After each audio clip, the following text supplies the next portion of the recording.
In the world of Grand Theft Auto, darkness often hides beneath the surface of its sprawling cities. And in today's video, we will be talking about the serial killers of GTA. Weasel News. Liberty City remains under siege as another body was found, this time at the Liberty Ferry Terminal in Alderney City. A decapitated jogger who was getting fit in the wrong place at the wrong time. Eddie Lowe's story begins in the gritty back streets of San Fierro, where he was born in 1976. His life was full of unscapable trauma from an early age, forced by his father to wear girls' clothing and perform degrading sexual acts. Eddie's innocence was shattered. His father's cruelty sparked Eddie's first kill, his own father, whom he murdered out of spite, but that was just the beginning. Eddie's disturbing tendencies grew rapidly. He developed a fascination with death and violence, manifesting early on by murdering his younger brother and hiding the body in a pond. His dark impulses escalated in elementary school, where he would dig holes and murder children, into full-fledged serial killing. His victims, drawn from classmates, he lured to their doom. That's a funny joke. Joke? Joke? Eddie never jokes. Eddie needs to be taken seriously. They laughed at him once, but you can't laugh without a tongue. You can't point if you haven't got fingers, can you? That's what Daddy told me, late at night, in my room. Easy there, buddy. A social outcast, Eddie's depravity knew no bounds. He engaged in inappropriate behavior with other children, tortured animals, and masturbated in public. I mean, by this point, masturbating in public seems like the most sane thing he's ever done. So all of that led to his first arrests at the age of 9 and then 14. His violent tendencies only grow with age, resulting in a life filled with torture, rape, and murder, hidden beneath the facade of a socially awkward and introverted man. Hey, you're not from around here, are you? No, I'm from Florida. You're funny. You're a real joker. I knew a joker once. Lovely guy. Came to a rather unfortunate end, though. But I suppose we all do. In the end. Okay. Wait, mister. Do you ever wonder if animals, if they masturbate?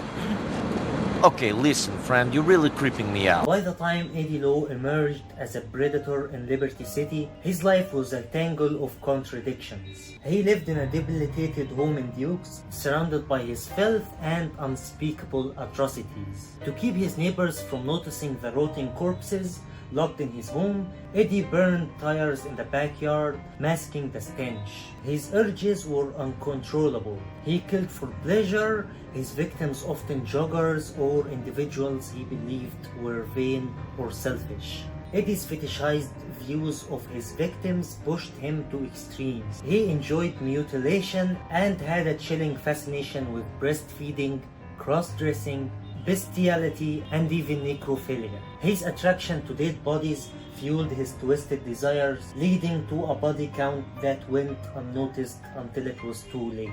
In his final days, Eddie's need for validation grew, resulting in a blog posts on a site called Eddie Lowe Filth Slayer, filled with references to his victims, his torturous methods, and his perverse sexual fantasies. In that page, he wrote some disturbing things about his life.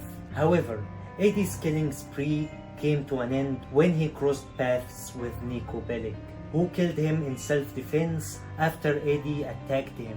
Not cool? You say Eddie's not cool? I don't fit in with the in crowd? Well, Mrs. Smith, Eddie's taken your star son, your prized little quarterback, and fucked him in the ass, and then tied him up, strangled him into knots. And your daughter? Your pretty little daughter, Mrs. Abrahams? Eddie's ripped out her intestines just to see if he could feel anything. And you know what? He couldn't. Yeah, he couldn't. You should get laid or something. Oh, I just did. A little jogger down by the water. But you know what, handsome? I got a hunger tonight that can't be sated. Come here! I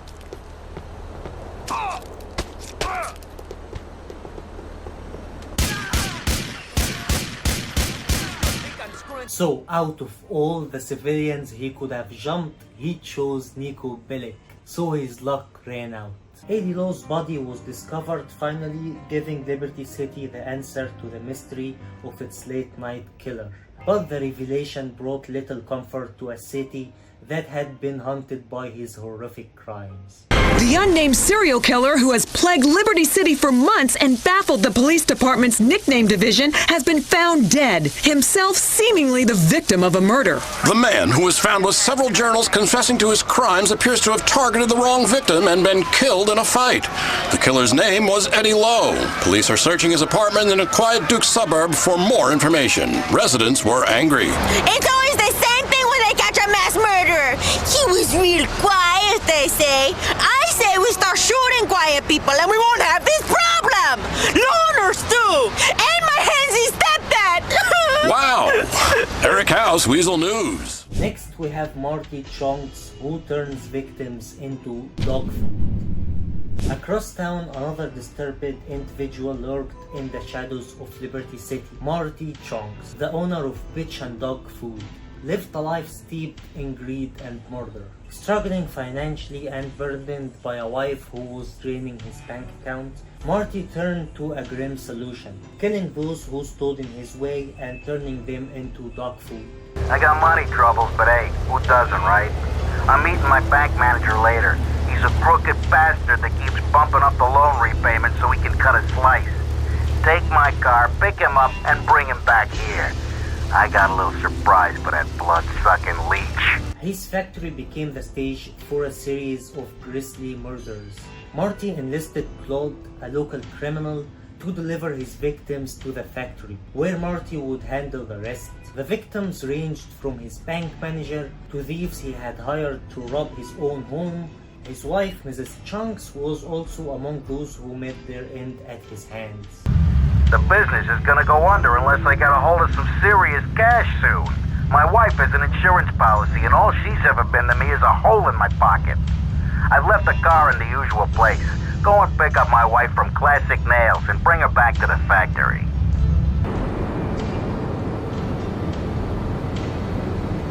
Hattie.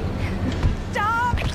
It's really unfortunate, but turned out that his wife wasn't an angel, since she was seeing someone else. So Marty decided to make him dog food too.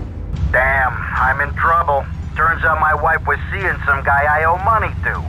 He's got real angry, and he's looking for payback. I've agreed to see him. He thinks I'm gonna pay him off, but my guess is Liberty's dogs are gonna get yet another flavor this month. But he wasn't lucky this time. Carl, hi. I need more time to get your money. But if you just step out of my office, it's far too late for that, Marty. You had your chance, but now I'm taking over the business. Loser! Marty's body was left to rot, a fitting end for a man who had reduced his victims to dog food. Next we have Curtis Tucker. Curtis Tucker crimes were of a different nature, yet no less disturbing, operating primarily in Alderney. Tucker's modus operandi involved killing and consuming his victims' internal organs, with a chilling calmness and an air of refinement. Tucker hid his monstrous tendencies beneath a polished exterior. You should be put down. I saw what you did to that orderly. The man's organs ain't meant to look like that. Come on! Tucker appeared in The Lost and Damned, locked away in a police station after disempaweling an orderly. Despite his incarceration, Tucker seized an opportunity during a prison transit mission, breaking free and continuing his gruesome killing spree.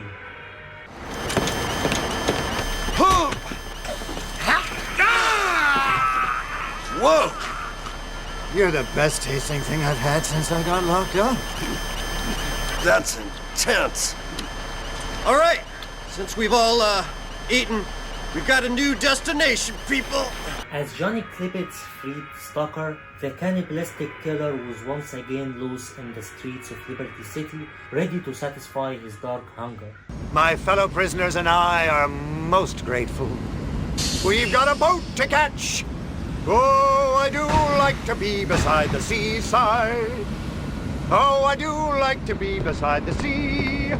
Oh, I do like to walk along the from, where the brass band plays fiddly bum, bum, bum, bum. Bon voyage. Merle Abrahams, the Infinity Killer. Out in the desert of Plain County, the chilling story of Merle Abraham, also known as the Infinity Killer, remains one of the most mysterious and unresolved cases in Grand Theft Auto 5. Abrahams was consumed by obsession with the number 8, believing that 8 is just infinity stood up. This twisted belief led to him murder 8 male joggers, hiding their bodies in the waters north of Plato Bay. Abrahams was eventually captured, but not before his home was destroyed by an arson attack. Despite being incarcerated, he never confessed to the murders, maintaining that his fascination with number 8 was irrational. In 2004, Merle Abrahams died in prison, leaving the fate of his victims a mystery. The bodies of the 8 joggers was never recovered, their whereabouts forever lost to the infinity that haunted Abraham's mind. Players can investigate Abraham's crimes by following cryptic clues scattered across sandy shores. But the full truth of the Infinity Killer remains elusive, like the infinity symbol that so consumed his thoughts. These twisted figures in the world of Grand Theft Auto are more than just background characters. They add a layer of dark realism to the cities they inhabit. I hope you liked the video, and if you did, don't forget to hit the like and subscribe, and I see you in the next video.